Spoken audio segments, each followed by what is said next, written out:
Good evening and welcome to the Dollar Dogs and Beer podcast. I am your host, Andrew, and joining me tonight is Joe. How are you doing tonight, Joe? I wish I could say I was doing good. I had a bit of a rough week last week, on the Yeah, field and off the field. that's not good, man. Well, hopefully things turn around for you soon. At least in the personal life. I don't know about on the field. Your schedule this upcoming week kind of sucks pretty bad. So hopefully, at least the personal life levels out for you a little bit. So, what are you drinking tonight, Joe? I am drinking Stone Cold Steve Austin's Broken Skull American Lager from El Segundo Brewing. My brother was up this weekend, and they don't sell it here; they sell it down in Maryland. So he brought me some up, and I the uh, the Cubs management needs their skulls examined. So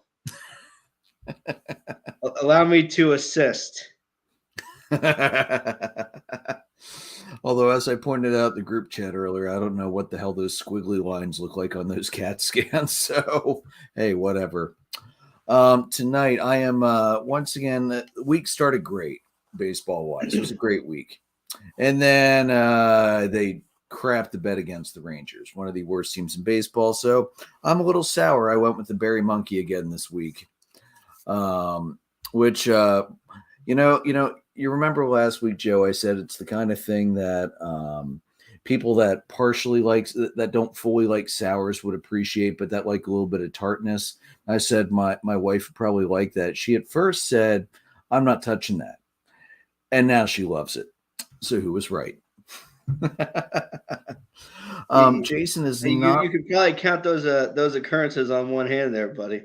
very easily. Yeah, it's usually about one hand for that.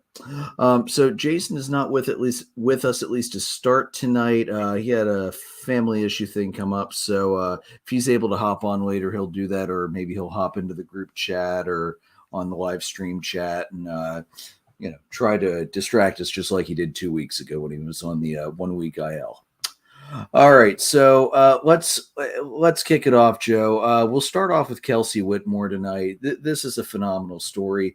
She became the first woman to start an Atlantic League game with the Staten Island Ferry Hawks, the new team that's up there. She played out in left field. She batted ninth. She went over 2. She struck out. She also got hit by a pitch.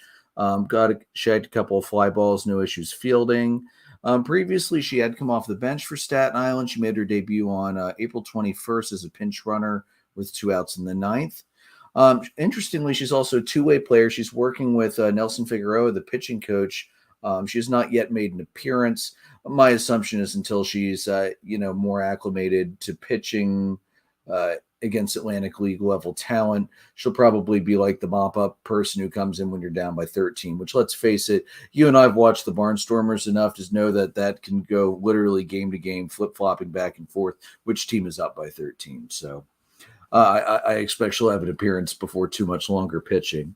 Yeah, blowouts and ugly games are a regular occurrence in the Atlantic League. It's so true.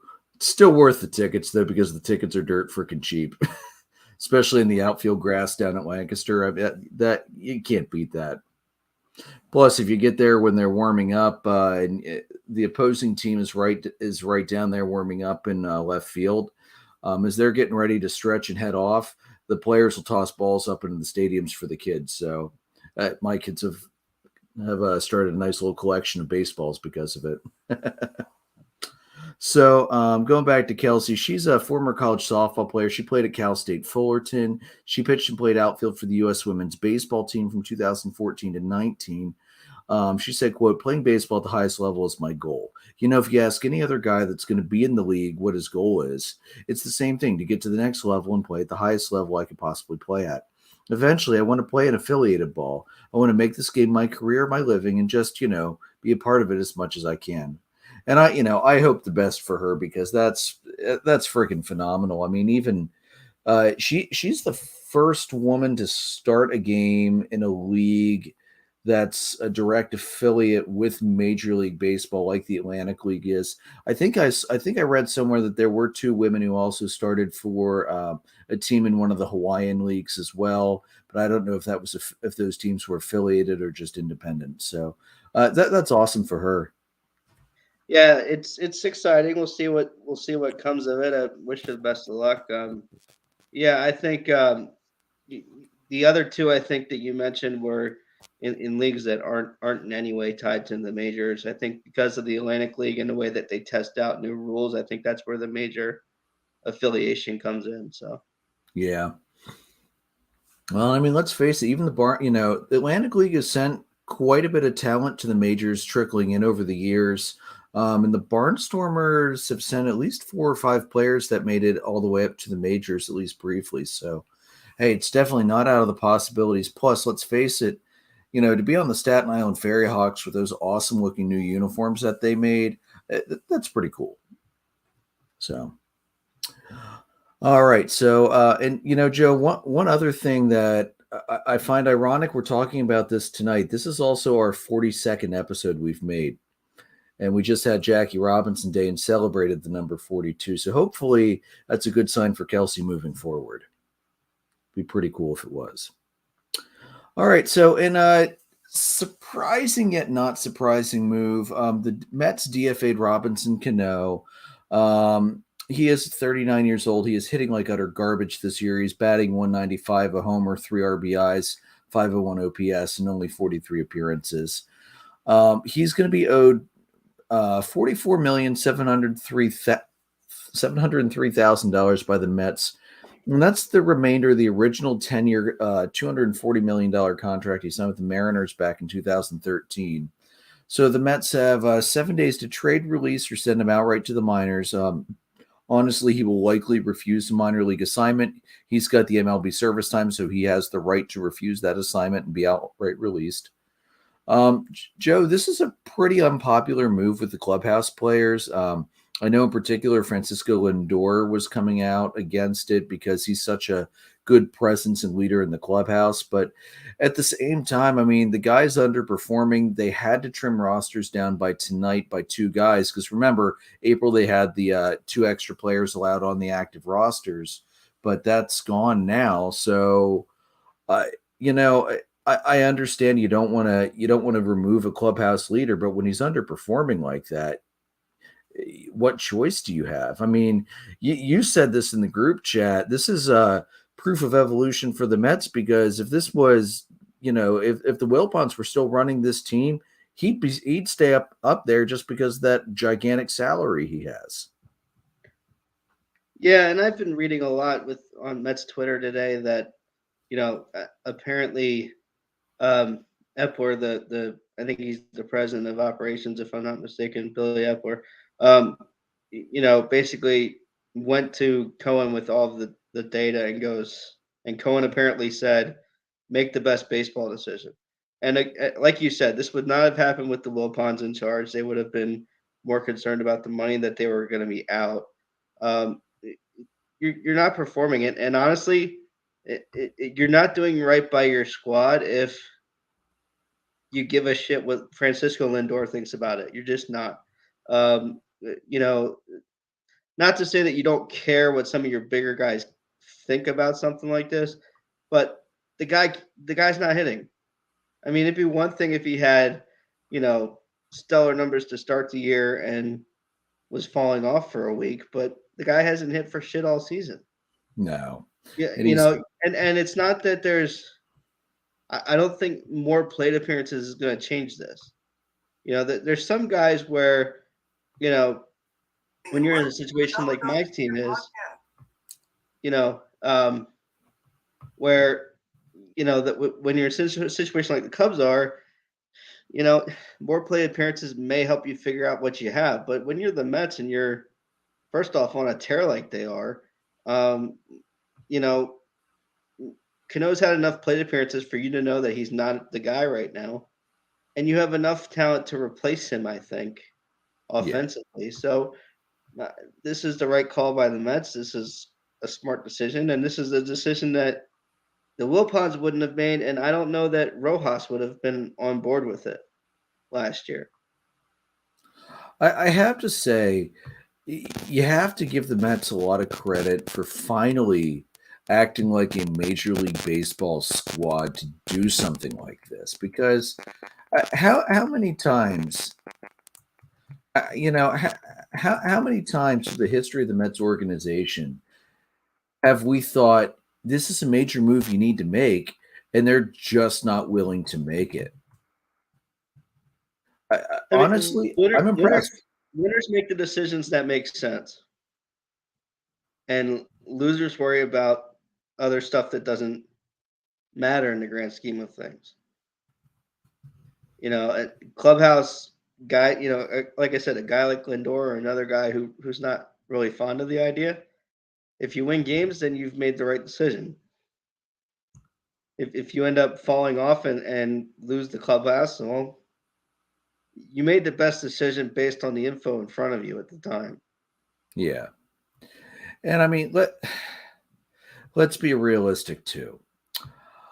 I I have a really, really hard time going off anything Francisco Lindor says right now. He still has a lot of reputation rebuilding to do after the whole thumbs down crap he and Javi Baez pulled last year. And I mean, I know he eventually sort of kind of not really apologized without really apologizing. Um, Dude, I understand you like the guy. He's been around forever. He's a career 300 hitter. He is not at that point in his career anymore, and it shows. So, if this means he gets outright released, it means he gets outright released. I mean, they're not going to find, let's face it, they're not going to find a trading partner. Nobody's going to trade for Robinson Cano. Not at this point. No, I'd agree. I think the other difference you have in this situation is that, I mean, you have a guy in Steve Cohen who's willing to spend stupid money. We've seen it. Mm-hmm. 2 free agencies in a row. To quote, Randy Moss when he got busted that one time all those years ago, 10 grand ain't shit to me. Well, 40 million ain't shit to Steve Cohen, especially if he wins a World Series. Yeah, when your net worth's in the billions, what is 40 million? That's nothing. I mean, it's something, but I think in this particular situation where the upside is on your side on this one, I think this is an easy decision to make, but it's a decision that the Mets in the past would not have made. Yeah. Yeah, as much as I love to give the Mets crap, and will continue to give the Mets crap until the end of time, it's just natural when it's a rival team in your division. They made the right move here, and they had the cojones to do it. Will Cano eventually find a landing spot? Maybe, or this might be it for him. And if this is it, hey man, celebrate one hell of a career. Hall of Fame, maybe not. I'd have to delve into the numbers a lot more closely than I ever have. He's not a player I'm super familiar with because he spent most of his career over in the American League. But I mean, career 300 is a great place to start. Yeah, it's certainly a conversation starter, but I just don't know that he's ever really. Unfortunately, the teams that he's been on haven't achieved. So when the teams you're on haven't achieved, it's certainly hurt your case a bit. At least World Series wise, they haven't achieved. They may have made playoffs here and there, but they haven't really, had the success that you'd like them to have. And back to what you said about Lindor, not necessarily the thumbs down nonsense, but he hasn't earned his contract just yet, and that's from a production standpoint and from an air standpoint. That's more my beef. My beef is the play on the field hasn't backed it up yet. So, it's one thing if it's a guy like DeGrom who's not really a fan of it, or Max Scherzer who may not be a fan of it, because frankly those guys have earned their money. Lindor has not done that yet, so we'll wait and see what happens. But I think it's like you said, it's finally having the desire and the will to make the right move. Yeah, exactly. Let's see here. I just pulled him up over here. 8-time All-Star, 1-time Home Run Derby champ, 2 Gold Gloves, an All-Star MVP, 5-time Silver Slugger, He was part of that 2009 Yankees team that ran all the way to the World Series. Okay, yeah. Let's see, 302 and an OPS 842, 335 home runs, but as a second baseman.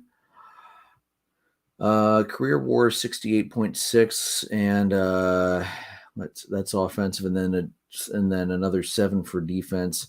He might, Joe. He might. I'd have to compare him to other second basemen of the era, but that's honestly solid foundation. Yeah, it's certainly not bad. See what happens. Yeah. It's going to be a few years before we find out anyway, so. All right. So in some some other news, let's face it, the actual incident was pretty bad, but Major League Baseball's response, I'm actually okay with. Trevor Bauer was suspended 324 games by Major League Baseball. This is the longest punishment under the sport's domestic violence policy since it was first instituted back in August of 2015. He is appealing the suspension. He's the first player to do so who has been suspended under the domestic violence policy. The suspension was to begin last Friday, but as of that point, he wouldn't have been eligible to return until the 19th game of 2024. However, because of his appeal, that long period of time he spent on administrative leave will not count as time served now. The domestic violence policy does not specify when the hearing needs to take place. There's no timetable for this. There's also no automatic stay of the suspension like there is if you're a PED suspension. There's a rather huge CBT implication because the Dodgers, if everything's upheld, they're not going to have to pay anything beyond what they've already paid him this season, which is just under $4 million. He's due, I think, $28 million this year. So how that's going to work, Joe, with the CBT calculation is they're going to pay him based on what the CBT number for him is going to be what he's been paid already, not what he is owed. So that's going to drop the Dodgers down to the third tier instead of the fourth tier that they would have otherwise been under the new CBA. So Joe, what do you think? Is Bauer ever going to pitch in baseball again? If it's upheld, no. I mean, Bauer's a bit of a we'll say interesting character in some ways. Baseball in general has not really liked him that much, the brass in particular, the last few years before all this crap. So I think, I think some of that animosity between Major League Baseball brass has a lot to do with this suspension, to be honest with you. I mean, how long was Ozuna out last year? Ozuna, well, he was basically out. Suspension was only 20 games. Yeah, the suspension itself was kind of a joke, but he was out most of the year because he was recovering from a fractured thumb or a finger. Right. I mean, I think to me this is personal by baseball in a lot of ways. To me, it looks that way based on the length of games. I mean, I know that the criminal side of thing doesn't always matter to the leagues, but when you look at just Bauer and Ozuna side by side here, no charges that were ever brought against Bauer. Charges were brought and now dropped, obviously, after the program that he went through, which I'm not, you went through your program and they thought that you were rehabilitated. That's fine. But felony charges were originally brought. They were dropped down to misdemeanors, and now those charges have dropped. For Ozuna, no charges were ever brought against Bauer. There's a lot of, unclearness as to whether, what's true and what isn't. I don't know. But to me, if California, a county DA in California can't find it, what does Major League Baseball have that they don't? I'm kind of curious to see what comes out of that. And again, Ozuna had charges, and Ozuna was on videotape. So the thing with Ozuna, I'm just Ozuna. The relationship with him and his wife is just horribly toxic, and honestly, they they would probably do better separating. It did come out later that the body cam footage, it wasn't altered, but at the point that they rushed in, it also didn't really get an accurate picture of what was going on. Remember, with the Ozunas in particular, there had been domestic violence issues of him against her and her against him. So that's been an ongoing issue. And I guess they are still trying counseling. I really have no idea. I did look it up, Joe. Yeah, you're right. It was 20 games. Like I said, he was on the IL most of the year last year. And then when he was due to come off, baseball was like, no, you're done. So he wouldn't have been able to play in the postseason anyway. So I had no issues with that. Most of the domestic violence suspensions have not been much. There was one relief pitcher, I can't remember his name. He was suspended for 1 year. And then there's another one that was also convicted of sexual assault of a minor, and he's in prison right now. So he doesn't. His suspension's irrelevant anyway. By the time he gets out of prison, if he ever gets out of prison, he'll be long out of his playing days anyway. Right. So here's the thing: all professional sports leagues, the NFL, NBA, NHL, MLB, they all have a player integrity clause that basically says it doesn't matter whether you are convicted or not of anything. If you do something that makes us look bad, we have the right to suspend you for as long as we want. And that's written into every contract. There is no way to not have that written into your contract. It's been collectively bargained between baseball and the Players Association. Because if you remember, before they put that in 2015, there was a run of domestic violence issues, and the teams, unless they suspended the players themselves for conduct detrimental, to the team, baseball had nothing they could do about it. So adding the DV policy was honestly one of the better things baseball did that year, because let's face it was badly needed. Darren Lytle, one of my kid's old soccer coach and an awesome Braves fan, he's commented on the Facebook page when I put the original post up after the suspension. He's wrong. He wasn't found not guilty. There just wasn't enough evidence to go to trial. No trial, no conviction doesn't mean he's innocent. And that's exactly it. It doesn't mean that you're innocent. It just means that there wasn't enough evidence to take it to trial. So, and again, in a civil suit, which there's multiple civil suits going back and forth right now between Bauer against the woman and the woman against Bauer.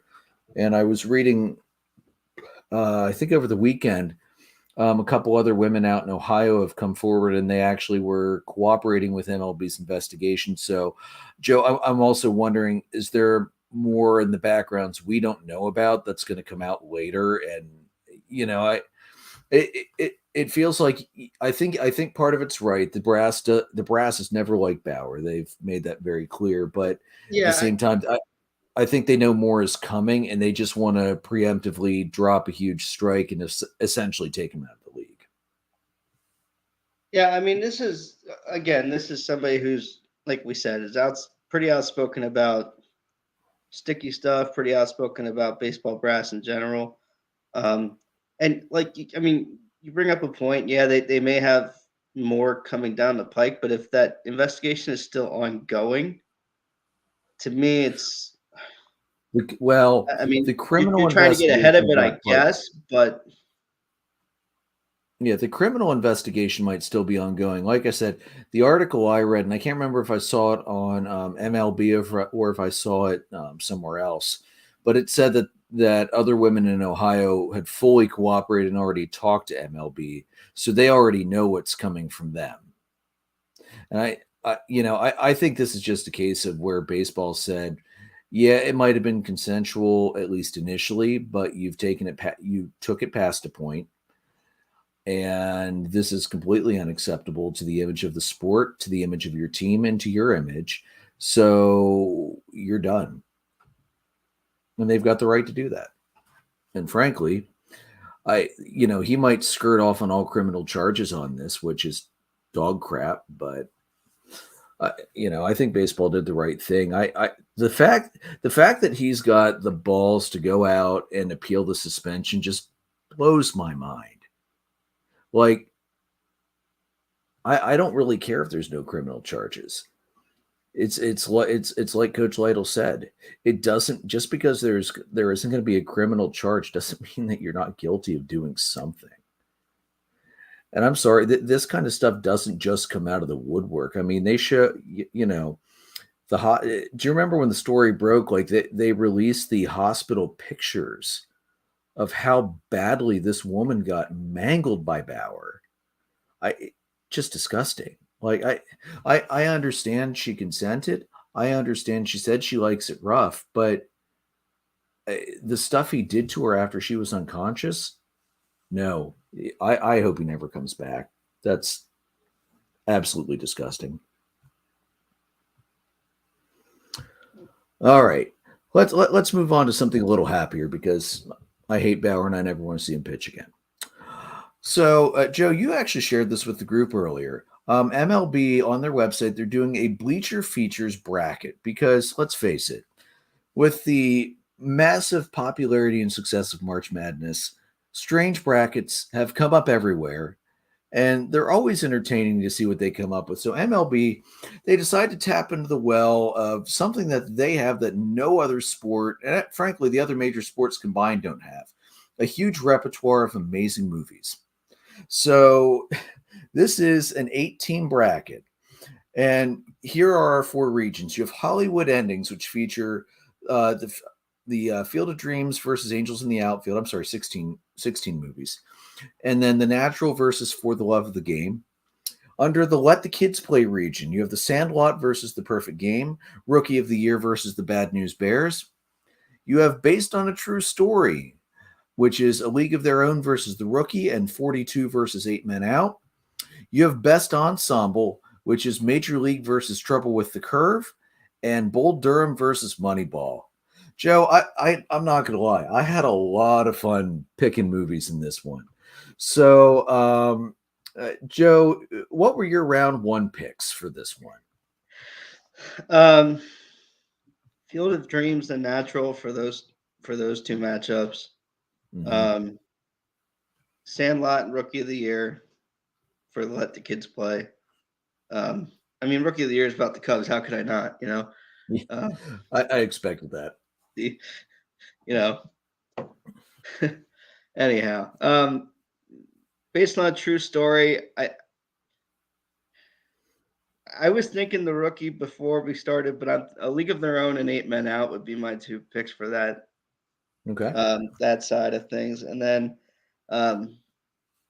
Trouble with the Curve and Moneyball. Those are my other 2 in the bottom. Okay. So my round 1 picks, obviously Field of Dreams. Angels in the Outfield, good movie. It's not going to be Field of Dreams. Give me a break. I also picked The Natural. The Natural, that's one of my all-time favorite movies, period. Phenomenal movie. And the ending where, he's bleeding from his side. The catcher calls for the inside fastball, and he's still able to hook it, smashes it up into the lights, and you have the fireworks as the lights are exploding. How can you not love that? The Sandlot, clearly nothing in the kids section against The Sandlot. Stood a snowball shot in hell of winning. I like Rookie of the Year a lot, but I went with the Bad News Bears. Honestly, that was a pretty close to a toss-up for me. I then had the League of Their Own over the Rookie, although I like the Rookie too. 42 versus 8 Men Out, that was one of the harder choices. I eventually went with 42. But those are both phenomenal movies. I went with Trouble with the Curve over Major League, and that has nothing to do with the fact that it's the Braves organization he works for. I just think it's a phenomenal movie. And then I went Bull Durham over Moneyball, although that's another one. I like both of those movies. All right, so Joe, what's your round 2 picks? Sandlot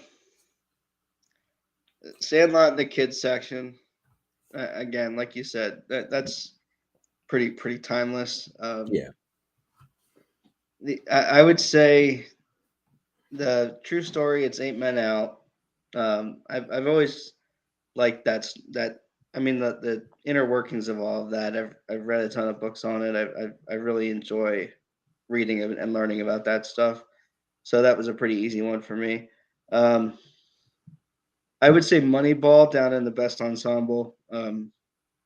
I've been back when I worked in the high school setting. A couple of kids said I looked like Jonah Hill, and I had to clarify that it was Moneyball Jonah Hill and not one of these other movies.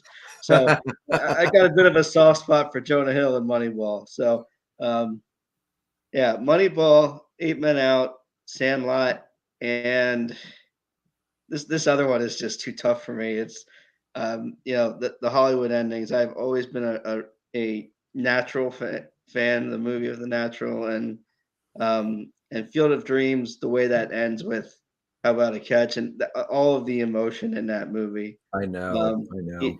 no matter how many times I see that movie makes me sad at the end. Um, and I like The Natural so much that my creative player on the show is named Roy Hobbs. So Oh man. I uh, I think I'm gonna go with The Natural. It's again, this is like really difficult for me, but Yeah.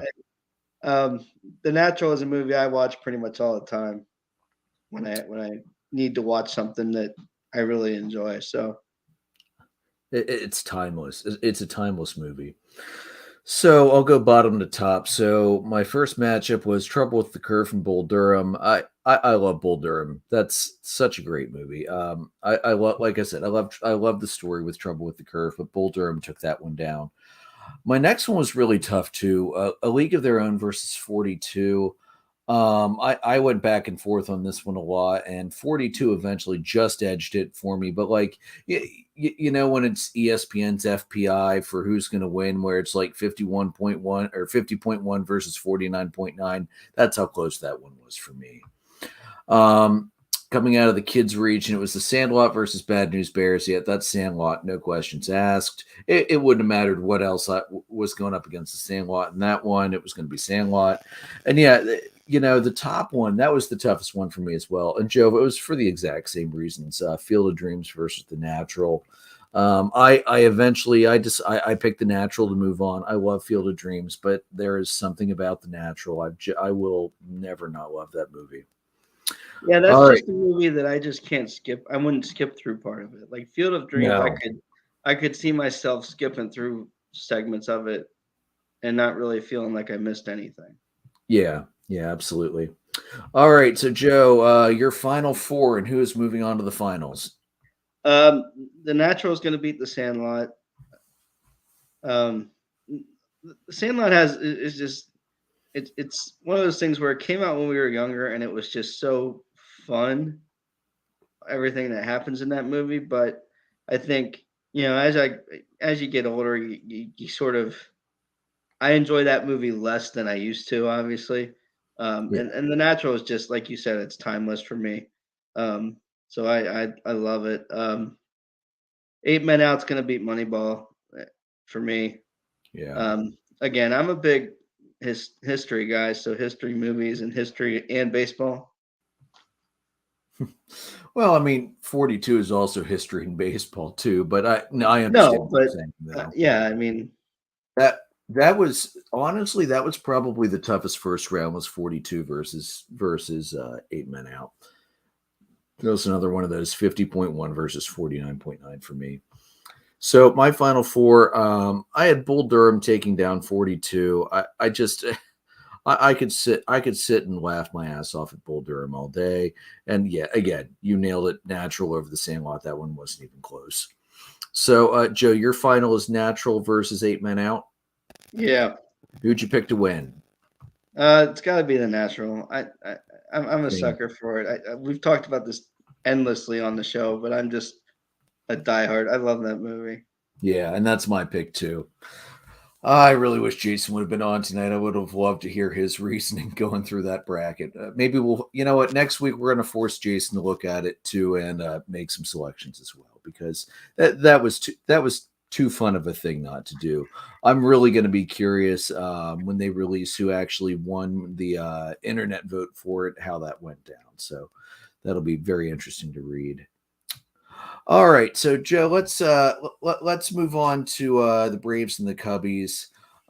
So my Braves took 2 out of 3 from you guys, as we kind of predicted actually last week as we were looking at the pitching matchups, and I think it was very safe to say that neither of us was expecting a sweep. So I'm happy with 2 out of 3. Then the Braves were at home; they had a little bit better pitching matchups, so that's how things go sometimes. So game one was a 3-1 victory. The pitching was really good in that game, actually. Max Fried did end up outdueling Marcus Stroman. Fried went 6 innings, 4 hits, 1 earned run, which is a home run to Happ, and struck out 4. Stroman gave up 3 runs, only 2 of which were earned, in 6 innings and 6 hits, along with 3 strikeouts. Surprisingly, Joe, neither team walked a batter in that game, and both teams only struck out 6 guys. So there was a lot of contact, a lot of action in the field. Travis Demeritte, he hit his first home run of the season to break the 1-1 tie. So that was, not too much happened. It was a nice pitcher's duel, the kind of game you and I like to watch, let's be honest. And it was good to see Travis Demeritte. He was originally a first-round pick of the Rangers. I want to say like 15-16 era was when he was drafted. He's bounced around a lot, and it's good to see that things might finally be clicking for him. As I'll go over later when I get to the Braves Rangers series, he also had an inside the park home run as well. The kid's got wheels and can fly. So Joe, since you guys won game 2, go ahead, fire away, man. Yeah, game 2 went to extra innings. I have to say I'm too old to see these games anymore in the extra innings, so I missed it. They were up 3-0 when I fell asleep, so I was like, okay, we'll see what happens. Morton looked really bad in this game. 2 1/3 innings, he walked 4 batters. I think he just labored through 2 1/3. It was kind of hard to watch for a guy who's had as much success as he's had. It just was a rough start for him. 4 hits, 3 runs. Um, the Keegan Thompson gave up his first run of the year in the Cub bullpen. Keegan Thompson has been, sort of the guy, long relief for the Cubs this year so far. So he gave up his first run in that game 2.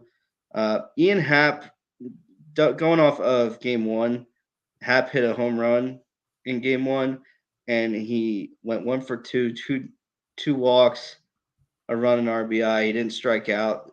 Happ has been on fire lately, without going to Iowa, as I routinely asked him to do last year. So I'm happy things are working out the way that they are, with him.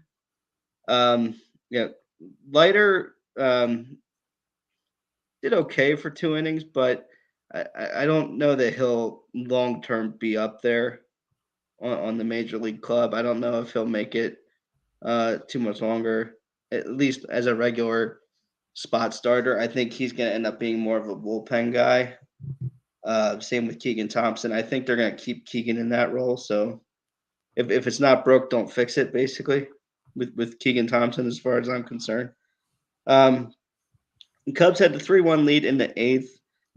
Givens, who's been pretty solid for the Cub bullpen, loaded the bases with 2 singles and a walk, and then Dansby hit a 2 RBI single in there. And then in the 10th, Wilson scored the dreaded runner that you and I both don't like, but hey, it worked out for me this time.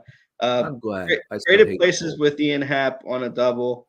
Ian Happ scores, and Contreras at second, and then Patrick Wisdom, who's also been really hot offensively lately, hit a 2-run homer off, and Rowan Wicks sealed it in the 10th. So we talked about Morton's control was a bit off.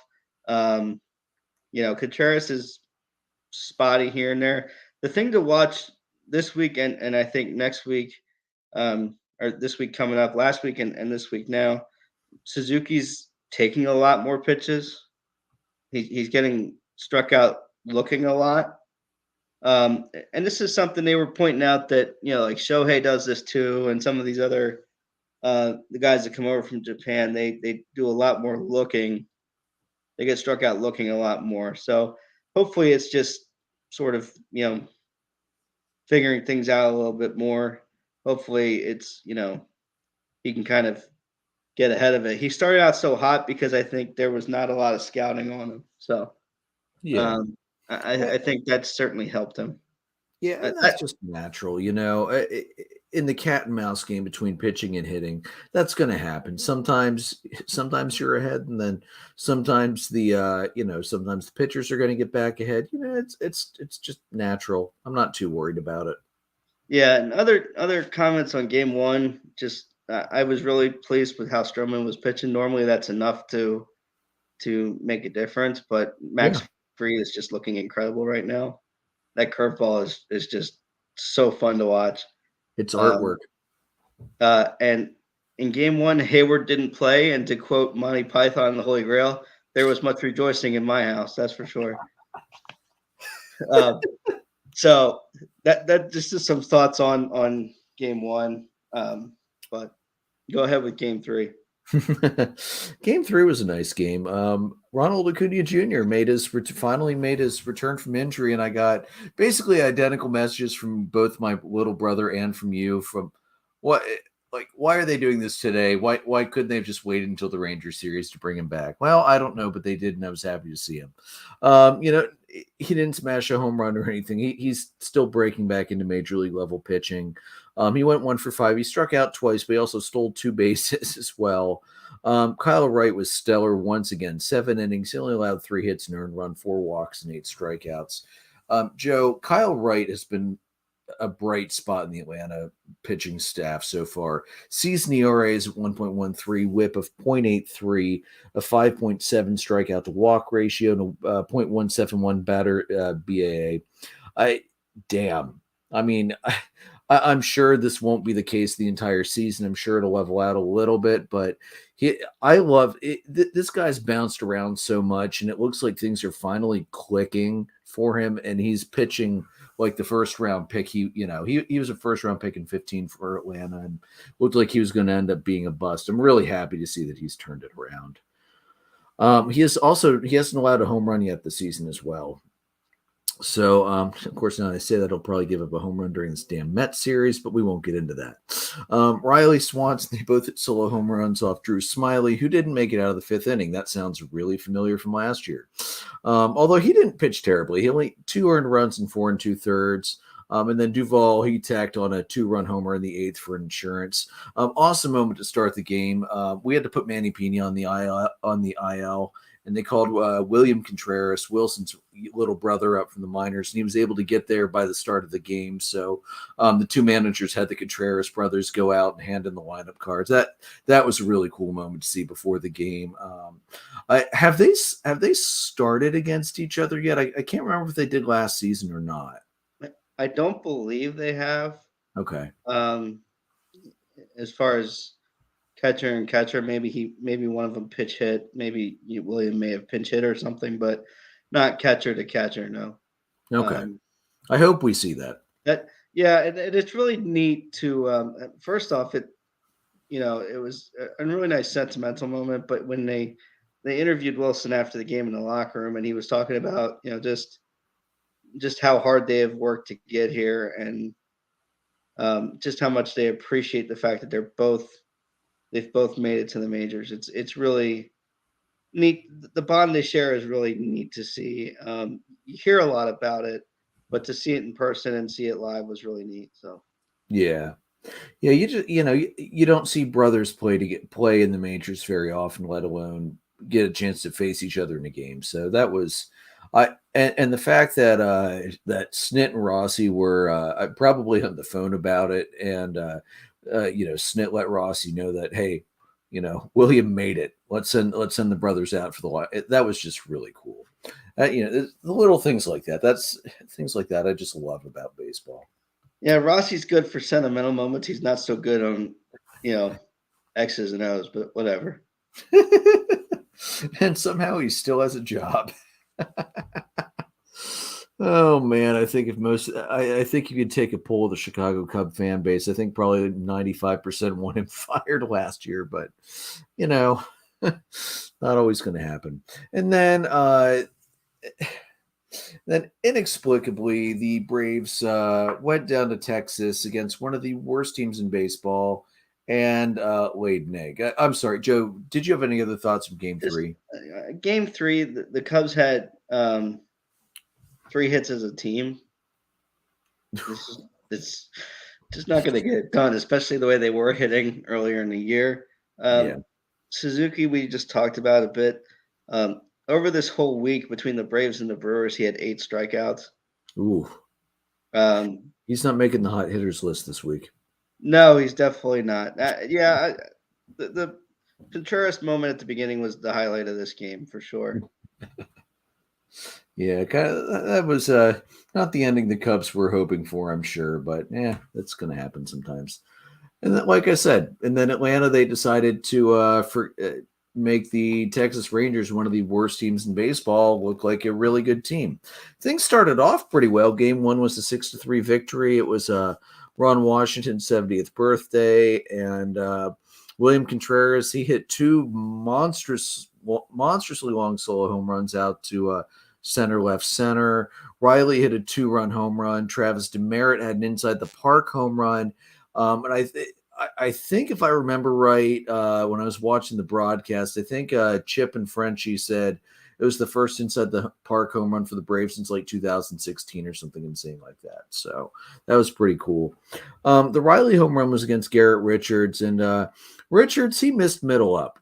So basically, probably the worst spot to miss against any MLB hitter, let alone Austin Riley. I mean, he absolutely crushed that one. On the inside, the Parker, Adolis Garcia initially turned the wrong way in center, and then he tried to recover. And then, as you know, Joe, if you screw up that first step, what do you not do? You don't dive. First off, you certainly don't die, but I mean, yeah, there's been a few of these this year where it just like bad plays in center field. Yeah, that was like I was watching the replay. He took that first step the wrong way. I'm like, no, take a step back first to see which way the ball's going to curve. You never run in like that. And then why would you dive when you're already trying to pull your momentum back after starting it the wrong way? I was like, he's going to get at least 3 out of this. And then Ron over there in his birthday, he's like, no, go. I love watching Ron Washington at third base. I mean, he is one of the most exciting third base coaches to watch. Plus, he is insanely aggressive over there as well. I mean, we watched Matt Olson get thrown out a couple times because I guess he needs to get into Ron Washington's calisthenics program to be able to get the piano off his back a little bit faster. Although that said, Freddie wasn't very fast either. So speed-wise is probably about a wash. I'd have to check the numbers in the show to see where they rate each of the guys, but yeah, I would say it's about a wash. So Ian Anderson, solid game, 6 innings, about 3 hits, 2 runs, 2 walks, 5 strikeouts. The Texas pitching very inconsistent. They walked 7, but they also struck out 13. So go figure. Garcia, he did try to make things a little better. He hit a home run for Texas. Seager hit a home run for Texas. The cool thing before the game, Joe, I don't know if you remember this, but Ron Washington was the manager who took the Rangers to their only 2 World Series appearances in franchise history. I mean, they didn't win them, but he got them there twice. He's also the winningest manager in franchise history. I think like 653 wins or something like that. Pretty solid numbers. And the fans gave him a huge cheer at the beginning of the game, and then they threw his happy birthday up on the board, and they gave him a huge ovation. So that was really cool to see. And then things went downhill from there. Game 2, 3-1 loss. Seager hit a home run in his 3rd straight game. Dane Dunning, man, he was brilliant. 4 hits, 7 2/3. He only allowed an unearned run it was an earned run and 7 strikeouts.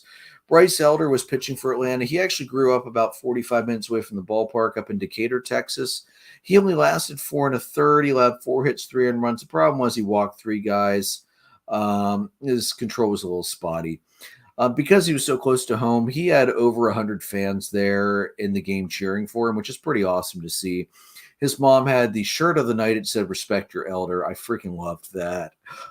Dunning, man, he came out on fire and didn't slow down. He struck out 5 of the first 7 and retired 14 straight before Duvall hit a double in the 8th inning, which I think was what knocked him out.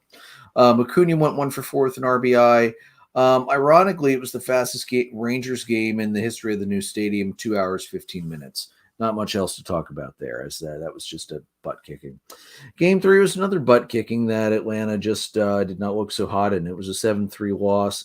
Adolis Garcia, he really made up for that gaffe in game 1. He had 3 hits in the game, 4 RBIs, including a bases clearing triple in the 3rd inning. Taylor Hearn, he had the win. He allowed 2 runs and 4 hits, 3 walks in 5 innings. That was Taylor's first win since September 12th last year, because of course it was. Kyle Mueller was recalled from AAA before the game for the spot start, and Joe, he looked like garbage. 7 earned runs in 2 2/3 innings, 4 hits, 6 walks. He was all over. Now, I will say this. Phil Cousy was the umpire. He's one of the few guys that is down on Angel Hernandez's level of I just don't ever want to see him as the home plate umpire for any game ever. His strike zone was pretty bad. Rick Kranitz actually came out to talk to Mueller at one point and then started yapping at the umpire and got thrown out. And it got pretty heated before he finally left the field. Ump scorecards gave him a 90% consistency score, which is 4% below league average. And a lot of his misses were on that right-hand side of the plate.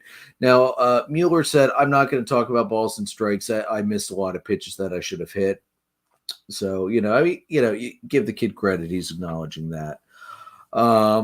Dansby, he had a good game. He went 2 for 4 with a double, and we had a record for largest crowd at Globe Life Field with 38,316, including former President George W. Bush. Also a big baseball guy, too. Bush loves his baseball. Two notes I've got here, Joe. Rosario, he's had a horrible start. He's gone 3 for 44. He was hitting .068. Well, it turns out he had some really bad right retina swelling. So he had laser surgery on his right eye. He'll be out 8 to 12 weeks. And that should clear up the blurred vision as well as the swelling. So, something didn't look right when he was swinging. And it turns out that, when you can't see, that's a big problem. Especially when you have like literally milliseconds to figure out what the pitch is going to be and where it's going. The ongoing issues Atlanta's had all season, too many games with poor runners in scoring position. They're a great power team, but they've got low averages, especially from the bottom 3. Although I saw a stat on Saturday nights or Friday nights broadcast that over the last week, the bottom 3 have increased their average up to like 275 and finally starting to show a little bit of power, extra base hits. So hopefully if the bottom of the lineup starts to pick it up and play a little better, it'll help feed the top of the lineup, which has been doing pretty well. And with Acuna back, it's going to help stretch the lineup out a little more too. And I know Acuna's not, he hasn't hit a home run yet. He's still getting back into it, but I'm not really worried about that. He's just getting used to, major league pitching again. Any other thoughts for Atlanta, Joe? No, the only thing is how long it takes Acuna to really get back in a rhythm. I give him a week. Being back in the clubhouse, I'm sure is a huge lift to the guys. Kyle Mueller having a pretty rough go of it there. But some, like you said, some of these umpires are a little iffy. They're not angel bad, but they're pretty close. Phil Cousy's almost as bad as Angel game in and game out from there aren't many guys left that I'm like, I do not ever want to see this guy behind home plate when my team is playing. He and Angel are pretty heavily on that list for me though. Yeah, chances are if the average baseball fan knows your name, you're not a good umpire. Just saying. Exactly. Yeah, if the guys in the broadcast booth have to mention something, that's a problem. And I shared an article with the group earlier about how Major League Baseball grades their umpires. It's significantly different than how everybody else grades the umpires because In that game, in that Mets Phillies game, uh, how the internet was somewhere between like 86 and 88 for Angel, and Mhm. Major League Baseball gave him like a 94. Yeah, I'm not okay with that. And since Jason's not here, we're not really going to get into that because I really I want to hear his thoughts and I want to get him riled up again because when Jason's ranting, it's incredibly entertaining. So we'll save that for next week because I'm sure we'll have more umpiring gaffes that we'll be able to rip apart by then. Yeah, the only thing I would say is there's a few umpire Twitter handles you can follow. Umpire Auditor is one. Mm-hmm. Welcome to the Ump Show is one. They're pretty interesting at showing some of these terrible calls and stuff like that. So for our fans who maybe don't follow those are ones I would follow so you get a little bit clearer look at just how bad some of these guys are. Yeah. I mean, the plate is 17 inches across. It's not that hard. It's just not. No, it's really not. It's I mean, and when we read the article we were reading today, they basically give you 21 inches. Well, that's an awful lot more than maybe they should be getting. But yeah, you know, 21 inches means that strike three call to Schwarber was considered an acceptable call. Like I and said last week, it wasn't an egregious miss. I wasn't super upset about like I understand Schwarber blowing up at the end because the whole game had been so inconsistently bad, but especially that 6-inch inside pitch to Gene Segura that was called a strike. I will never understand that one. The fact no, that Segura didn't flip out there and get ejected is pretty remarkable. But I oof, that was an enlightening read from it's an ESPN Insider article. Jeff Passons read it. He wrote it.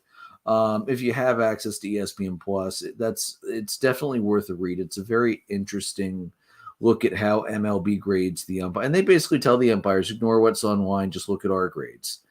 Yeah, I understand where you're coming from, baseball, but y'all and the umps need to get back together and redo your collective bargaining for how we're going to grade because 2 inches each way is insane.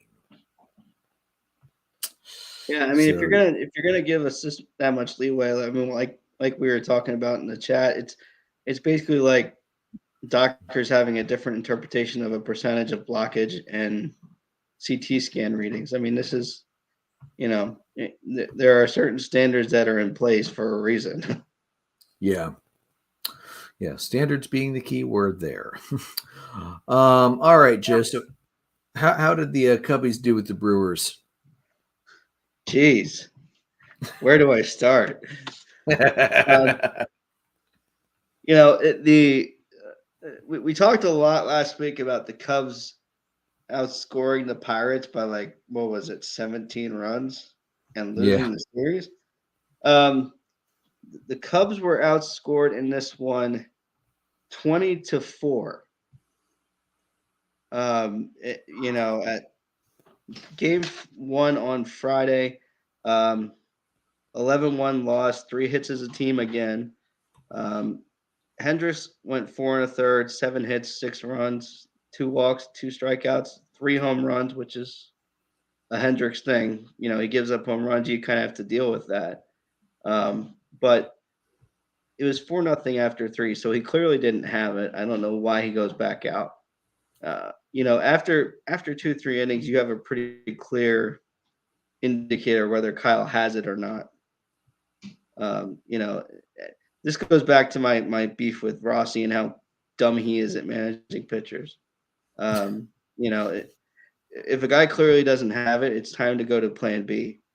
And he doesn't do that soon enough with some guys, and he does it too quick with others. So, the only run the Cubs got in Game 1 was on a wild pitch. So that tells you how productive it was offensively. Newcomb went 1 1/3, 3 hits, 3 runs, a walk, and a home run. So Newcomb did more of what he did with you, and was unproductive. Hauser for the Brewers got the win, 6 innings, 2 hits, 3 walks, 6 strikeouts. The Brewers just creamed the ball pretty much every which way they could Friday night. It was pretty disgusting to watch. Things just kind of fall apart that dramatically for the Cubs. Game 2, 9-1 was the final score here. The only run in this game was a Yan Gomes home run. Lauer for the Brewers got the win, 7 innings, 5 hits, 1 run, 11 strikeouts, and 1 home run. So a productive day for him. Steele got the loss in this one, only went 3 innings, 7 hits, 4 runs, 2 earned, 4 strikeouts. And he threw 74 pitches in those 3 innings. So he really Justin Steele is a guy who has 2 or 3 pitches, and his primary focus is fastballs up and top of the zone or higher, and a slider and change up curveball type thing, low and down. And if he's not locating the way he wants, if he's not getting swings on the high fastballs, then it's going to be a long day for him. So we're learning more about some of these guys as a Cub fan. So I can't say, this is one of those things where this season is kind of, what do we have and go from there kind of things. And if we win a few games along the way, great.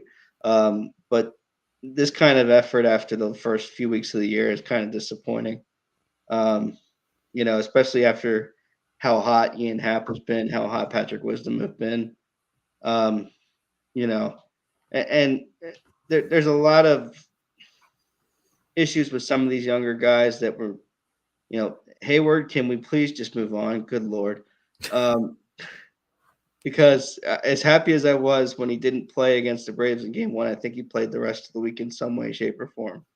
I think it was starts most of it, which, again, I don't understand. Michael Hermosillo, the center fielder, he doesn't get enough reps, but he showed a lot why he doesn't, because he's making a ton of errors and he's hitting like crap. And that's just not going to get it done. Schwindel's been a little rough lately, so it's just kind of, it's an up and down year. It's going to be more down than up, and we'll kind of see what happens. Which leads me to Game 3. Game 3, Cubs win this one 2-0 against Corbin Burnes, so they've beaten him twice. He doesn't have both losses, but he has 1 loss against them, but he didn't beat them the first game of the year. Stroman gets the win on his 31st birthday. And Stroman, coming off of that start against the Braves, looked even more like himself on Sunday. He struck out 5, walked 1, 2 hits in 7 innings. So those are the kind of numbers you're looking to see from a guy like him. And Burnes, 2 runs, losing a game 2-0 is nothing to shake your head about. But Burnes went 7 innings on his own, 4 hits, the 2 runs, 1 walk, 10 strikeouts. So Burnes is just unlucky in this one. Burnes really pitched quite well. It just, a few unlucky things. Wisdom hit a homer, and Suzuki had an RBI double. Ian Happ, we talked about it. He was hitless in this one. He's currently hitting .303, so I'm pretty pleased with how he's doing. And another personal note on Ian Happ. Ian Happ got engaged this weekend. It was announced on Twitter. So to Ian and his fiancee Julie, congratulations, and I wish the best of luck to you from a Cub fan in Pennsylvania. And keep doing what you're doing, man. It's fun to watch you play now. So on a personal note, I just want to say that to Ian Happ and his fiancee Julie. Best of luck to you. And Joe's finally going to stop saying send him down to Iowa for at least a week or 2. I mean, to be fair, I haven't said this send him down to Iowa at all this year because I haven't had to. No, he's been playing really well.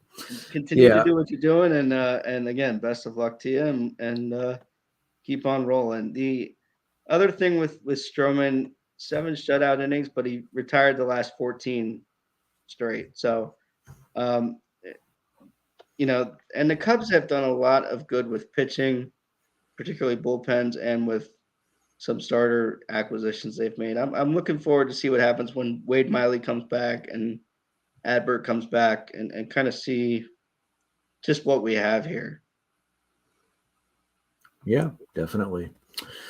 Plus, I want to hear more about Schwindy City. So Schwindy City needs to pick things up a little bit. One of my favorite guys. Yeah, no Mexican restaurants with the Apo Taco. I mean, come on, the Schwindy City Apo Taco. All right, so let's move on. We'll briefly touch on the Phillies. It was a good week and then a pretty bad week for the Phillies. So the Phillies finally managed to not play down to a crappier. Although right now the Rockies are better than the Phillies. Rockies are actually over 500, whereas the Phillies were under 500 at the time. Game 1 was an 8-2 victory. Harper had a homer and he drove in 2 runs. Hoskins had 3 hits, and the Rockies decided not to play any defense that night. Schwarber had 2 RBIs as well. Gibson pitched all right, 5 2/3, 2 runs and 3 hits, 4 strikeouts, 2 walks. 4 of the runs the Philadelphia Phillies scored in that game were unearned. That's got to piss off the pitching staff of the Rockies for absolutely to no end. Let's see. Jose Iglesias, he dropped a throw from Brendan Rodgers on Harper's groundout, which would have forced out Hoskins. Freeland, he struck out Castellanos, which should have ended the inning, and that went awry. And then Real Muto doubled Hoskins home. Little stuff like that. And then Schwarber, he had a routine fly ball to right center, and it fell between Blackman and Grichuk. I mean, I don't understand how all that happens, but sometimes it just happens. So that just not a great game for the Rockies defensively, and the Phillies, for once, they really did a good job of taking advantage of the miscues. Game 2 was a 10-3 routing, absolute butt kicking of the highest order. Odubel Herrera had a homer, he had doubled, he drove in 3 runs. Eflin looked really good, 6 strong innings in that one. Gregorius had 2 hits and an RBI. Harper had another pair of hits. Charlie Blackmon, hey, give the man credit. He tried. He hit 2 solo homers, but unfortunately the rest of the team really did nothing in the game. So Harper, if the DH hadn't happened, Harper would be on the DL or be on the IL right now. He's dealing with a right elbow strain. So he's not really able to field because he can't throw, but he's still able to hit. So I know Jason, as much as he's not a fan of the universal DH. In this case, he's extremely happy to have the universal DH. Harper hasn't been on the field since April 16th, so it's been a little bit. All right, so let me see. I think that was probably just about it. At least, I'm sorry. Colorado was making more errors that night. 3 in the 3rd inning against Marquez. The Phillies put 3 unearned runs up again. So once again, the Rockies are basically not playing defense, just like Game 1. All right, so let's move on to Game 3, which was a 7-3 victory for the Phillies. Harper looked really good, 3 hits in that one, including a triple. Herrera had a homer and drove in 2 runs, and that was, like I said, 7-3 win. Didi Gregorius had a double, a single, 2 RBIs for Philly. At this point, it was 25-8 for the run differential in the series. And that was the Phillies' first series win since taking 2 out of 3 from Oakland to open the season. So that was, the Phillies needed this. They needed a little kick to get them going again.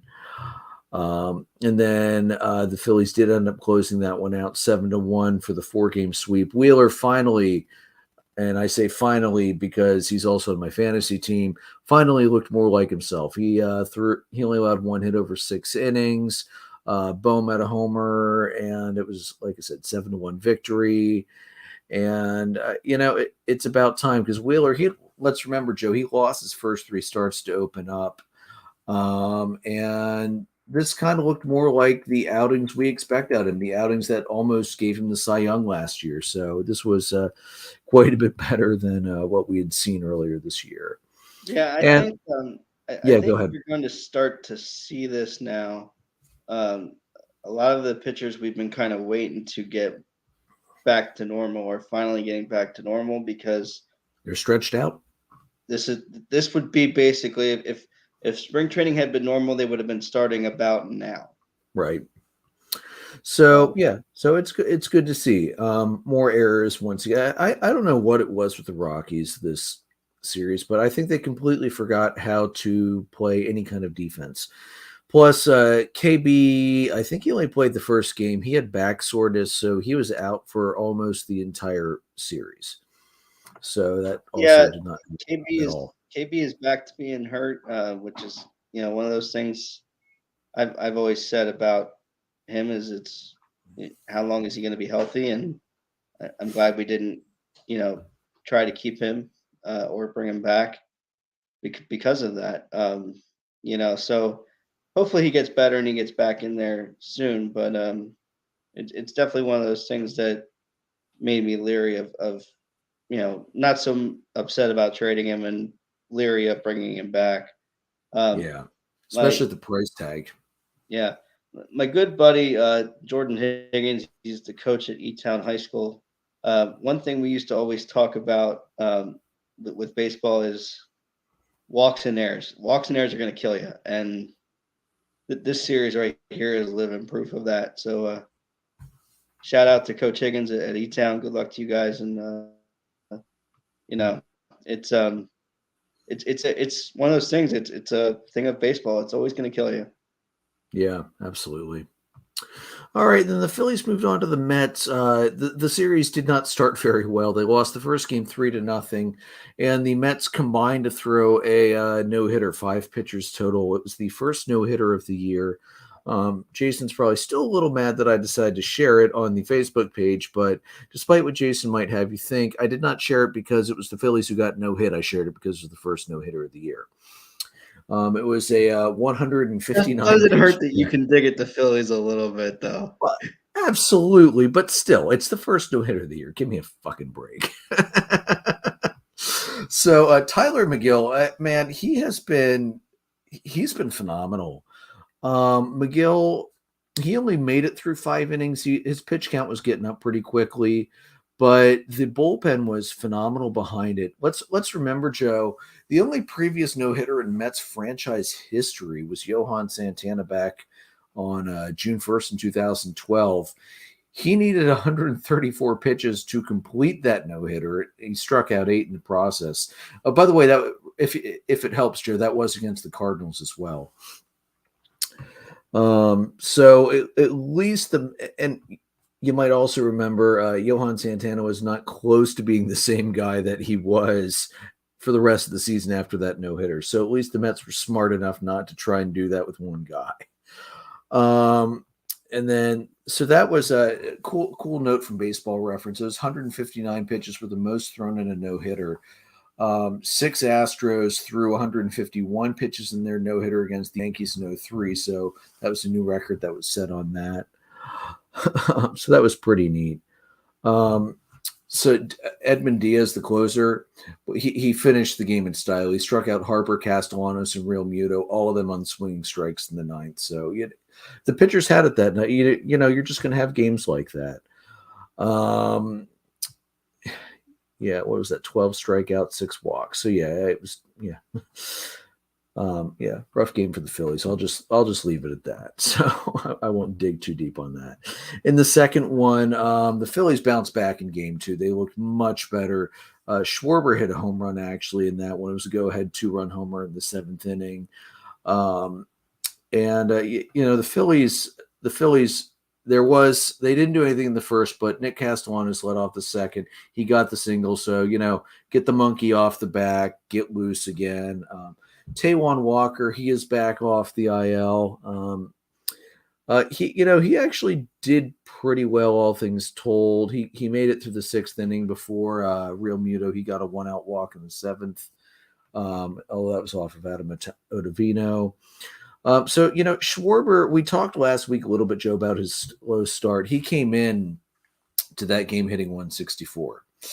And now that he's starting to heat up, I think Schwarber's going to get back to closer to normal, probably closer to the low to mid 200s with some pop. So I'm still not sure about hitting him in leadoff, though, man. I understand. You've got teams like the Braves. They've put Ronald Acuna Jr. at leadoff, because he's not a traditional. Acuna does have speed, so he would kind of fit the traditional mold of a leadoff hitter in that regard. But Acuna, he's not a contact guy; he's a power guy. So he's not. It's unusual to see that. I still think I understand what the Phillies are trying to do. I do get Schwarber going, get him more at bats, and give Pop at the top of the lineup. Does that make sense to you, though, to put Schwarber up there? Because let's face it, he runs like he's got a piano on his back. He hit leadoff quite a bit in Chicago, and he was pretty productive. Putting the ball in play. I mean, obviously, he can change the game with a swing of the bat if he wants to. If he gets lucky and gets one, but and I think this weekend, I don't know which game it was, but he hit one like basically from his knee, basically. I think it was Sunday's game. So when he gets a hold of one, he gets a hold of it, and he's not all a power guy. I mean, he's not high contact rates that you're seeing from some of these guys, but he's not terrible when it comes to contact. But the more at bats you get a guy like that, the better your chances, and I think. I could see maybe putting Bryce in that spot once in a while, just because Bryce can hit it pretty much everywhere. Yeah, that's actually. I think Schwarber's a little bit more limited with where he can go with the ball, but he does still hit pretty well situationally, and he knows the strike zone. He kind of knows what he's trying to do in a given situation. So. Yeah, I'm really curious that they haven't put Harper in the leadoff, but maybe they like it where he is. Who knows? Well, I mean, I think is he hitting third most of the time? Yeah, he's usuly third because they've got the fact that they have protection around either side of him, I think, is the big reason you leave him where he's at. You've got Castellanos, JT, you've got Schwarber, Hoskins. I mean, you've got protection around him. If you put him in the leadoff spot, you don't have necessarily protection around him, particularly to start the game. True. So it makes sense to me that they keep him where he's at. I don't necessarily, like I said, I don't necessarily have a beef with putting Kyle in the leadoff spot. I've seen him there. I've seen him be productive. So it doesn't really surprise me. Other thing, Hoskins, he had a solo shot leading off in the eighth inning, and the Phillies pitchers, they combined for a 4-hitter, so they didn't quite match what the Mets did the game before, but hey, they picked up a win, and I think they're happier with the win than anything else. So Gibson, not a bad outing, 2 hits. He did walk 5, only 3 strikeouts, 4 and a third innings. I mean, he got through, he ate some innings. That was the big thing to see. All right, so let's head on over to Sunday then. And the Mets, it was a 10-6 smackdown. Max Scherzer was Max Scherzer. Dominic Smith, he went 4 for 4, 3 RBIs. He's been a little inconsistent, so that probably felt good for him to do that. That's the Mets' 7th straight series that they've won to start the year. The Mets are hot as hell right now, let's face it. McNeil also had 4 of New York's 15 hits on the day. I mean, they were just pounding the Phillies pitching. Starling Marte drove in 3 runs. This one was never really close. So before this run, the Mets never won more than 5 consecutive series to start a season. Elias Sports Bureau, which pulls up any number of just ridiculously fun stats you can think of that are completely random. The previous Major League club to take their first 7 series wins was the 2018 Arizona Diamondbacks. They actually won their first 9 series, so we'll see if the Mets can get to that point or not. Scherzer, he struck out the first 5 batters. That's, believe it or not, that's actually the first time he's ever done that. If you would have told me, oh, he's done it before, I would have completely believed you. Now he did give up a couple of home runs. Schwarber hit a home run. Bryce Harper hit a solo shot and an 0-2 pitch. But yeah, it's going to happen. So Scherzer, he's won 15 straight games, man. I mean, he is in his last 24. He is in his last 24 starts. It's been since May 30th last year since he has lost a game, which is utterly insane. And that's the kind of start Hendricks had last year. It was insane. Yeah, I remember that. And the fact that Hendricks does it with a fastball that could barely break a pane of glass, whereas Scherzer will put it through like 4 panes of glass. So, yeah, Scherzer for the game, 9 strikeouts, 1 walk in 6 innings, 4 runs, 5 hits. So more runs than he's typically giving up. But the Mets offense had his back. Zach Eflin, just not a great game for Eflin. We kind of expected this going in. I don't think Jason was expecting a lot out of Eflin, but 4 1/3, 8 hits, 6 runs, only 5 earned, a walk and 3 strikeouts. We'll just leave it at not the best way to end the week. The week started great for the Phillies and then kind of fell apart there at the end. So Joe, anything else? I mean, the Mets, they had the Phillies number, and that was, outside of the one game, it was pretty apparent. I mean, if you're a Philly fan, I think you're pleased with sweeping the Rockies because last year that's a series that you either split or lose. You have to beat. We've talked about this before. You have to beat the teams that you're supposed to beat, and the Rockies are a team, regardless of the record, that you're supposed to beat. You have to do it, and I think losing 2 out of 3 to the Mets doesn't make you feel good. But to quote the movie Zoolander, the Mets are so hot right now. It's insane. Yeah, they are. All right, Joe. So but we've seen this film play out before, where the Mets were hot for 100 days, and then cold as ice for the next 62. Right. All right, Joe. So let's move on. The hot hitters for the week. My number 1 hot hitter was Taylor Ward of the Angels. In 29 at bats, he scored 10 runs, hit 4 home runs, 11 RBIs. That's a .448 average with an OPS of 1.484. And then I had Kyle Tucker of the Astros. He had 3 runs, scored 2 homers, 11 RBIs, stole 3 bags, hit .520, and had an OPS of 1.38. All rise for the great Aaron Judge. He scored 8 runs, had 5 home runs, 11 RBIs, a .391 average, and a 1.04 slugging. So an OPS of 1.435. And then I also went with Anthony Rizzo. He had 6 runs scored. He had 4 home runs, 9 RBIs, a .318 average, and a 1.332 OPS. Did you have anybody else you wanted to toss in there on the week for your hot hitters, Joe? I had Mike Trout on my list. 7 hits, 5 runs, 4 doubles, 2 homers. He had 8 walks and 3 strikeouts. So he was really seeing the ball well this week. 389, 577, 944. OPS of 1521. So that's a good week for him. I mean, we got so used to that being sort of a regular week for Mike Trout, but I think to see him bounce back and have that kind of week this early on is a good thing. And it seems like that little injury issue he ran into seems to be nicely resolved, and he's back to his normal self, which is always a good thing. All right, Joe, for pitchers for me this week, Yeah, well, yeah, that's fair. That's very fair. My first pitcher is Walker Buehler of the Dodgers. He had 2 wins this past week, struck out 15. He had an ERA of 0 and a whip of .71. He only allowed 9 hits, 1 walk over that period of time. He had a complete game in there. It was 14 2/3. My second was Kevin Gossman, 13 and a third, 19 strikeouts. He picked up 1 win, 2 quality starts, 138 ERA, .77 whip, only allowed 10 hits over that period of time. My next one, I hate to say it, man, Corbin Burns, he 14 2/3. He struck out 21.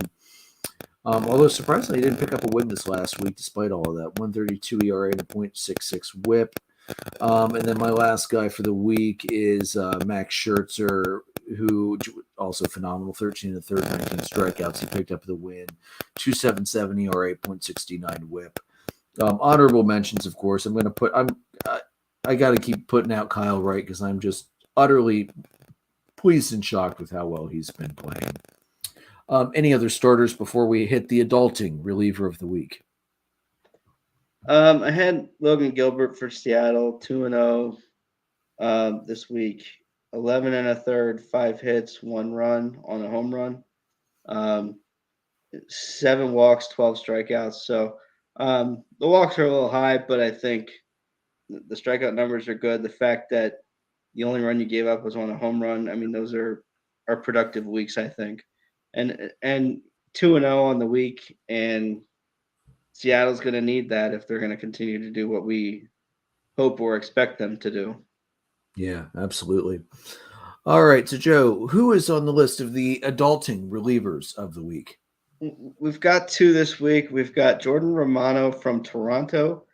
Had a record of 1-0, but also went 3-3 in save opportunities. 4 innings pitched, 2 hits, 4 strikeouts. And Taylor Rogers for the Padres, 4 for 4 in save opportunities, 3 innings, 1 hit and 3 strikeouts. So productive week for Taylor Rogers, and a big reason that San Diego is, playing as well as they're playing right now. Absolutely, I can't argue. Same thing with Toronto. Yeah, those are great numbers. I mean, to have Gossman and a reliever on this list, if you're Toronto, that's what you're hoping for, because that was the biggest question mark going into the season. So, yeah, especially after losing the Cy Young winner from the previous year. So we'll use that as a nice segue into who are my hot teams of this week. Well, for me, if I don't have the New York Yankees on there, I'm insane. The Yankees are on a 9-game winning streak right now. I also had Toronto on there as well. They're on a more moderate 2-game winning streak, but still 7-3 over their last 10. I also have Minnesota on there as well. They're also 9-1 over their last 10 games. And I'm going to keep the Angels on there as well. They're 7-3 over the last 10 and have a 2-game lead in the division right now.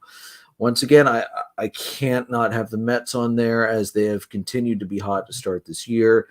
I'm gonna bump the Marlins up. They're up to 8-2 over their last 10 games. They're only 3 games behind the Mets, and let's face it, they're looking better than both the Phillies and the Braves right now, as much as that pains me to say it.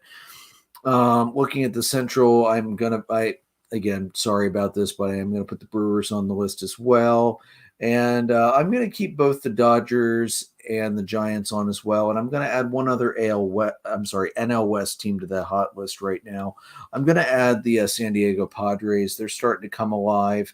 They are in a virtual tie with the Dodgers. The Dodgers have the edge in winning percentage, but they're also 7-3 over their last 10. So they're playing a lot of really good baseball right now.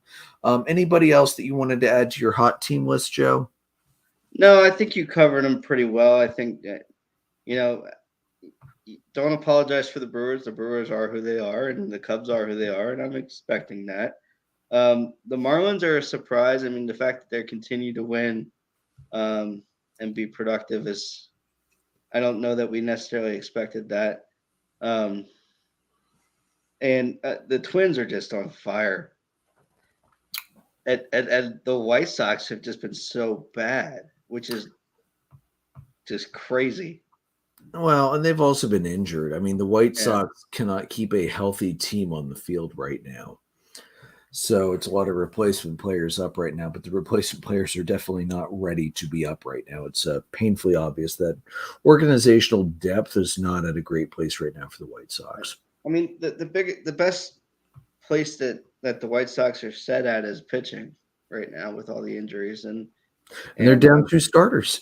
right, they're down two starters, but you know they still have some talent pitching wise that's currently still playing, but it, the injuries have just killed them so far this year, and I don't know if that's going to be a long term thing or not. But the Twins, they did just enough in the last week or two of the offseason to go, okay, not really sure what you're doing, but let's see what happens. And they've been able to make things happen. Yeah, I mean, the Twins were a freaking enigma. We talked about it. I don't know how many times this offseason trying to figure out what the hell they're doing. And hey, what they're doing right now, it's working. So Yeah, and the only silver lining for me as a Cub fan is that the Reds are 3-19, and two of those damn wins came against Atlanta too. yeah, and the only other thing I think, if you're a Cub fan right now, in the month of May, I'm undefeated, and I'm in fourth place behind the Pirates, based on tiebreakers right now. So um, I've got to hold on to something, and I'm holding on to the fact that they're 1-0 in the month of May, and they can't lose tonight. So Yeah, it does help. It does help to be off.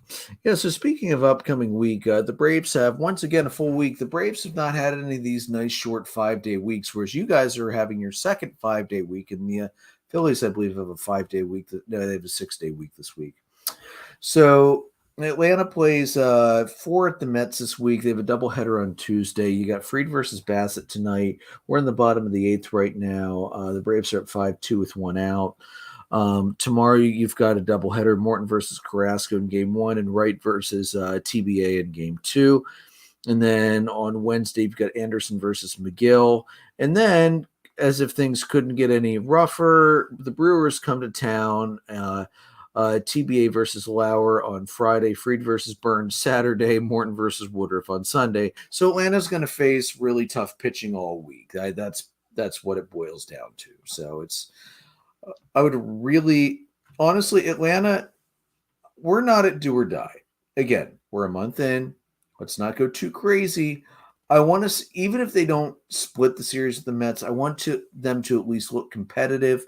I want to see better overall hitting. I want to see more timely hitting, because let's face it, teams like the Mets and the Brewers, that's the kind of pitching they're going to see in the postseason. So if there's any time for the bats to finally start to wake up, that would be a good time to do it. Joe, for you guys this week, you get one of these wonderful 5-day weeks. Now, it's a rough 5 games. These matchups suck, man. 2 at home versus the White Sox, Smiley versus Kopech, Hendricks versus Giolito. Although the way the White Sox have been playing, who knows? And then the Dodgers come to town for 3 games. You got Steele versus Anderson, Stroman versus Kershaw, and then Smiley versus Bueller. I got to tell you, man, that last matchup does not on paper look good at all. no, I can't say I'm looking forward to this. Thanks for making me feel any better about this. I mean, you have last week the Braves, the Brewers, you have the White Sox and Dodgers, and then you have the Padres to start next week. At least the Like, White Sox suck right now. I mean, that's the only saving grace right now with this week is the White Sox have been so bad. And the other saving grace is we don't have to go up against Dylan Cease, who just killed it today. Oh my God, dude! Dylan Cease is phenomenal right now. Yeah. If he can keep that up, I know when we did award predictions, I picked Dylan Cease for the Cy Young. Look out, man! That guy can throw. Yeah, he can. It is ridiculous how well that guy can throw right now. I mean, and with the Cubs, I mean, for me, I'm looking for bounce back starts from Hendricks. I'm looking for Stroman to continue doing what he's been doing. The last 2 starts, he's looked really good. Other than, I mean, he lost that start to Atlanta, but he looked really good. His pitches are better locating. He's got better feel for it. For me, Smiley is Smiley. He might get one of these. He might not this week. Justin Steele, I'm looking for a bounce back start from him, and I'm looking for the bats to wake back up. Yeah. Yeah, the bats are going to look quiet, that's for sure. All right, then the Phillies this week, they have a 6-game week, but they've got one of those weird 2-game series. They host the Texas Rangers, Suarez versus Gray, Wheeler versus Perez. And then they have a 4-gamer with the Mets coming into town, Nola versus Walker, Gibson versus Scherzer, Eflin versus Bassett, and Suarez versus Carrasco. The thing I'm most interested to see, Joe, the Phillies are at home, so you're going to have the home field advantage of the last at bats. And you're also seeing these guys literally 1 week after you saw them before. So is the Mets pitching going to be able to once again keep the Phillies hitting down? Or is the Phillies hitting going to be like, we just saw you, we know what you're going to do, we're going to adapt, and we're going to pound it? I expect them to adapt, and I think I like these pitching matchups a hell of a lot better than last weekend. Yeah. They definitely have got better matchups for them. Nola going up against Walker, who's just off the IL. You have Gibson and Scherzer is a better matchup than Eflin. Yeah. Eflin and Bassett are, that could be a fun matchup. That's a series to watch, I think. The fact that they're getting so many of these division games in so early right now, again, a product of the lockout, but it's just like you're seeing these guys an awful lot pretty quick here. This is you're starting to get to that point where you need to win more of these than you lose. Particularly these guys that you're going to be fighting for the top of the division with. So, what's crazy are becoming more important. What's crazy here, Joe? The Phillies they've got this series. It's a 4-game series at home. Then they head back to New York again for another 3-game series at the end of the month, and then that's it until August. That's the next time the Mets and the Phillies will play is August 12th. 3 in New York, and then 3 more in Philadelphia at the end of August, and then that's going to be it between the Phillies and the Mets for the year. And you're right, the lockout really screwed with the scheduling, but it's so weird how it's like one concentrated block here, a little concentrated block here, and then nothing between the Phillies and Mets. That doesn't make a ton of sense, to be honest with you. I really think that besides the fact that we had a lockout to begin with, they've really messed up the schedule. The schedule is terrible. Yeah, it's ridiculous. And the other thing too that they've really messed up this year is adjusting these game times by like 20 minutes or 25 minutes earlier. I'm still not making it through the 6th inning, so what difference does it make? Exactly. Leave them where they were at. They weren't necessarily, changing anything here. Yeah, and for me starting work at like 6 o'clock in the morning, working out in the golf course instead of working in a hospital starting at 7, I can't stay up late to see the end of a lot of these games anymore. So, 20 minutes isn't going to make a big difference to most of us. All right, Joe, were there any other series you were looking at this week? I didn't pull up the schedule yet, but I've got my hands full with the Mets pretty much, so that's where most of my attention's going to be. Yeah, like I said, that the fact that there's so many of these interdivisional things so crammed into the beginning here, I think these series here are becoming more important, I think. Yeah. In the grand scheme of things, especially because you can't count on Miami to just take it lying down right now, the way they're playing. So, not to say that these series are going to determine anything for sure, but they're going to go a long way towards, making the difference down the stretch. So it's time to start winning some of these games. If you're particularly you guys, the Braves and the Phils, you got to win these games with the Mets. Yeah, absolutely. And because this is this is just a different team, the Mets this year. They're on a run like they were last year, but this is a different mindset this year. And you're seeing it already. Yeah, it's a better team, and it's a team that doesn't have 98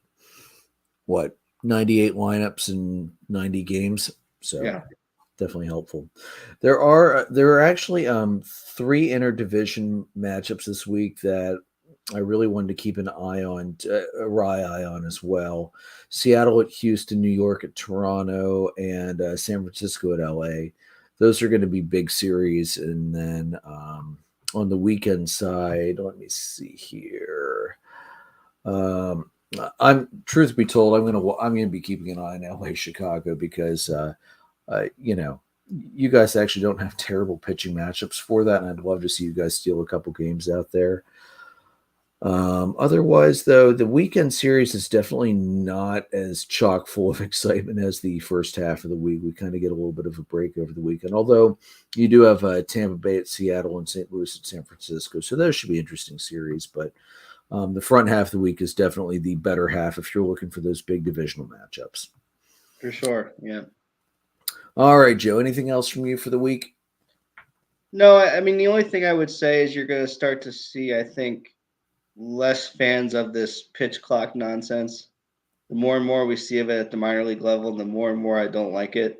And the players don't like it either. So I think, I think the pitch comp system is going to be what saves game time and game length for the majors. So I think they need to put more focus on that.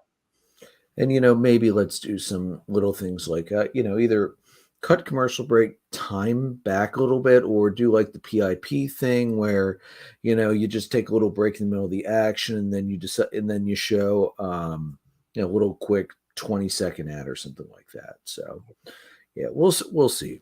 We'll see where that goes. You're going to make more time back there than you're going to make on a stupid pitch clock. I think that's a pretty fair estimate. All right, guys, you can find the audio recordings on Anchor, Spotify, Breaker, Google Podcast, Apple Podcast, Pocket Cast, Radio Public, Amazon Music, and Spreaker. You can see us live on our YouTube channel, on Facebook Live, and on Twitter. You can find our merchandise at www.redbubble.com/people/DDAB-podcast. Follow us on the Facebook page, facebook.com/dollardogsandbeer. On the Twitter page at DDAB_podcast. You can find all of us on Twitter. I'm at PyroLord314. Jason's at JRicker300. And Joe, you're at JoltonJoe35. We are presented by Dark Arrow Podcast, LLC, and we are sponsored by the amazing Whiskey and Blade Barbershop in Lidditz. May your dogs always cost $1. May your beer always be cold. Have a good week, everyone.